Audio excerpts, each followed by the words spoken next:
চা বানানোর আগেই তৈরি হয়ে যাবে এই মজাদার বিস্কুটগুলো। হাতে যদি মাত্র 10 মিনিট সময় থাকে আর বাসায় যদি থাকে ময়দা, তাহলেই কিন্তু তৈরি করে নিতে পারবেন এই মজাদার বিস্কুটগুলো।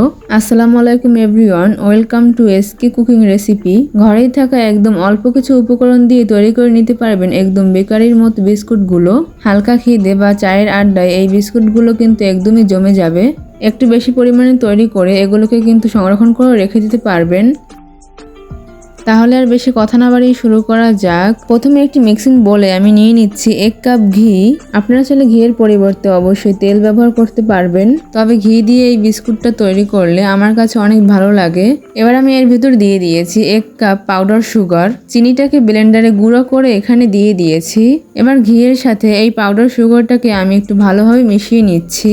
বিস্কুটগুলো যদি পারফেক্ট তৈরি করতে চান তাহলে চিনি, ঘি আর ময়দার পরিমাণটা ঠিক রাখার চেষ্টা করবেন। ঘি আর চিনিটা খুব ভালোভাবে মিশিয়ে নিয়েছি। এখন শুকনো উপকরণগুলো চেলে নেওয়ার জন্য আমি এখানে একটি ছাঁকনির উপর নিয়ে নিয়েছি 1 কাপ ময়দা, 1 চামচ দিয়ে দিচ্ছি বেকিং পাউডার, স্বাদমতো লবণ, 1 চিমটির মতো এলাচ গুঁড়ো, 2 চামচের মতো গুঁড়ো দুধ। এখন সবকিছু খুব ভালোভাবে চেলে নিব।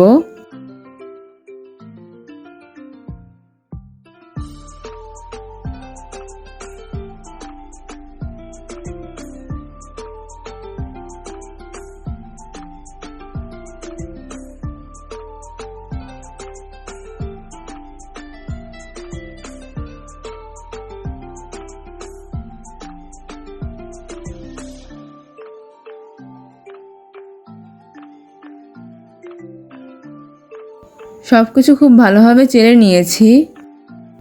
এরপরে সবকিছুকে একসঙ্গে একটু মিশিয়ে নিচ্ছি।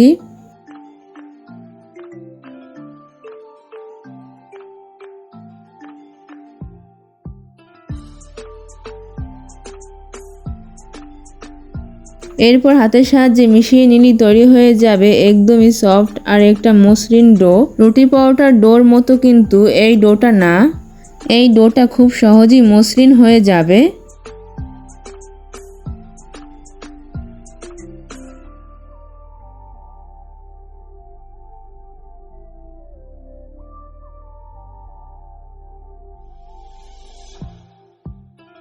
আপনারা তো দেখতেই পাচ্ছেন এই ডোটা কতটা সফট আর মসৃণ হয়েছে। এরপর বিস্কুটগুলো তৈরি করার জন্য আমি এরকম একটা চামচ নিয়েছি, যাতে করে আমাদের সব বিস্কুটগুলোই একই সাইজের হয়। বিস্কুটগুলো তৈরি করাও কিন্তু খুবই সহজ। প্রথমে চামচ মেপে আমি কিছুটা ডো হাতে নিয়ে নিয়েছি। এরপর গোল গোল করে নিয়েছি, তারপর একটু লম্বা আর চ্যাপ্টা করে শেপ দিয়ে দিচ্ছি। তবে আপনারা চাইলে এই বিস্কুটগুলো আপনাদের পছন্দ অনুযায়ী যে কোনো শেপের তৈরি করে নিতে পারবেন। সবগুলো বিস্কুটই আমি একইভাবেই তৈরি করে নিব। আমি একটি প্লেটে আগে থেকে ঘি ব্রাশ করে নিয়েছি। এরপর আমি এর উপরে বেকিং পেপার সেট করে নিয়েছি।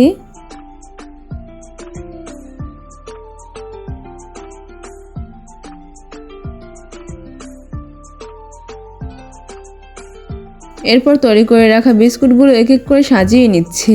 একটু জায়গা রেখে রেখে দিচ্ছি, জায়গাটা রাখতেই হবে, কারণ যখন এই বিস্কুটগুলো বেক হবে তখন কিন্তু এই বিস্কুটগুলো আরো একটু ফুলে বড় হবে। সব বিস্কুটগুলো খুব ভালোভাবে সাজিয়ে দেওয়ার পর এবার একটা টুথপিক বা একটা শাঁসলিকের কাঠি দিয়ে বিস্কুটের গায়ে ছিদ্র করে দিচ্ছি। এতে করে বেক হওয়ার পর বিস্কুটগুলো দেখতে অনেক ভালো লাগবে। আজকে এই বিস্কুটগুলো তৈরি করব চুলায়, তাই চুলাতে একটি প্যান বসিয়ে দিয়েছি। এরপর এই কড়াইয়ের উপরে এই ট্রে বা স্টিলের প্লেটটা রেখে দিব। এরপর আমি ঢাকনা দিয়ে ঢেকে রেখে দিব। এরপর ঢাকনার মধ্যে যদি কোনো ছিদ্র থাকে সেটার মধ্যে একটু লবঙ্গ বা একটু টিস্যু পেপার দিয়ে দিব। আমি প্রায় 10 থেকে 12 মিনিটের মতো বেক করে নিয়েছি।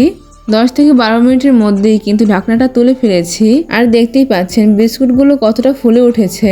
গরম থাকা অবস্থায় বিস্কুটগুলো একটু নরম থাকবে, তাই ঠান্ডা হয়ে গেলে কিন্তু এগুলো শক্ত হয়ে যাবে। তাই চুলা থেকে নামানোর সঙ্গে সঙ্গে কিন্তু তুলতে যাবেন না, একটু সময় দিবেন 2 থেকে 3 মিনিট। 2 মিনিট ঠান্ডা হয়ে যাওয়ার পর বিস্কুটগুলোকে তুলে নিয়েছি।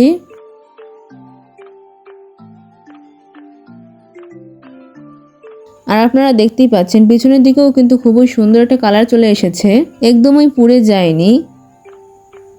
একে একে এভাবেই সবগুলো বিস্কুট আমি তুলে নিয়েছি।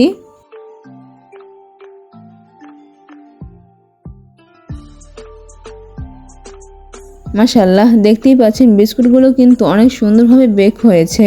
আপনারা ভুলেও যদি একবার এই বিস্কুটগুলো বাসায় তৈরি করে ফেলেন তাহলে আপনাদের আর কখনো বেকারি থেকে বিস্কুট কিনতে হবে না, আমি শিওর। কারণ বিস্কুটগুলো তৈরি করা এত বেশি সহজ আর খেতে এত বেশি মজার হয়েছে, মুখে দেওয়ার সঙ্গে সঙ্গে কিন্তু মুখের সঙ্গে মিলিয়ে যাবে। তাহলে আজকের রেসিপি আপনাদের কাছে কেমন লাগলো অবশ্যই আমাকে কমেন্ট করে জানাতে ভুলবেন না, আর একটা লাইক করে সাবস্ক্রাইব করে পাশেই থাকবেন।